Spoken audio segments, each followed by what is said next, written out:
जाया जाए तो ये कदापि संभव नहीं सका सुमंत, संभव नहीं। इसलिए बजे ताली युगल कर से नियम यही सदा से है।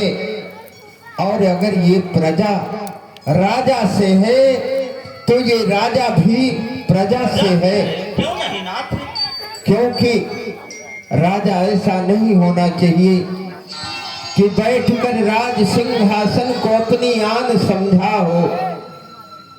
राजा अगर राज्य पाकर उसे अहंकार हो गया रंच मात्र।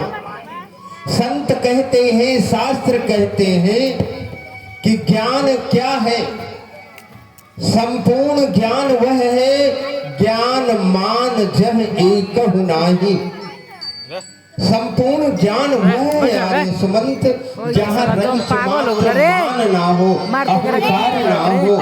क्यों नहीं दयालु? राजा ऐसा नहीं होना चाहिए कि बैठकर राज सिंहासन को अपनी आन समझाओ, पहनकर चीथड़े झरकार अपनी शान समझाओ। क्यों नहीं नाथ? रियाया को गुलाम और खुद को सुल्तान समझाओ।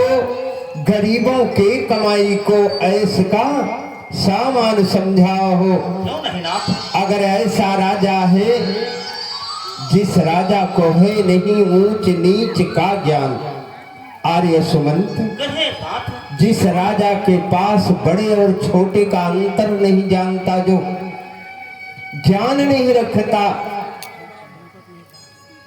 जिस राजा को है नहीं ऊंच नीच का ज्ञान, वह राजा पशु तुल्य है और उसकी राज्य अस्मशान। क्यों नहीं दयालु? और भैया सुमंत, कहे नाथ।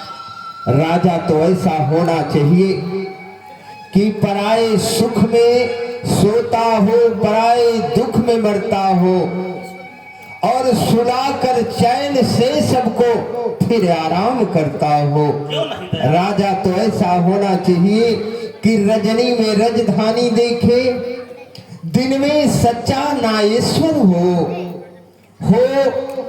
व्यय से आय अधिक हरदम और वेतन भुगतान पर हो। क्यों नहीं दयालु? आर्य सुमंत, कहे नाथ। जिस राजा के राज्य में कर्मचारियों का वेतन समय से भुगतान नहीं होता, वह राज्य भी सुचारू ढंग से नहीं चल सकती। नहीं चलेगा नाथ। हे आर्य सुमंत, कहे दयालु। आप तो नीति के खान हैं, लेकिन मैं आपको एक बात अवश्य कहना चाहूंगा। क्या कहना चाहते हैं पृथ्वीनाथ? कि राजाओं के 18 अंग होते हैं, जिनसे कि राजा के सारे कार्य चला करते हैं अपने नियम अनुसार।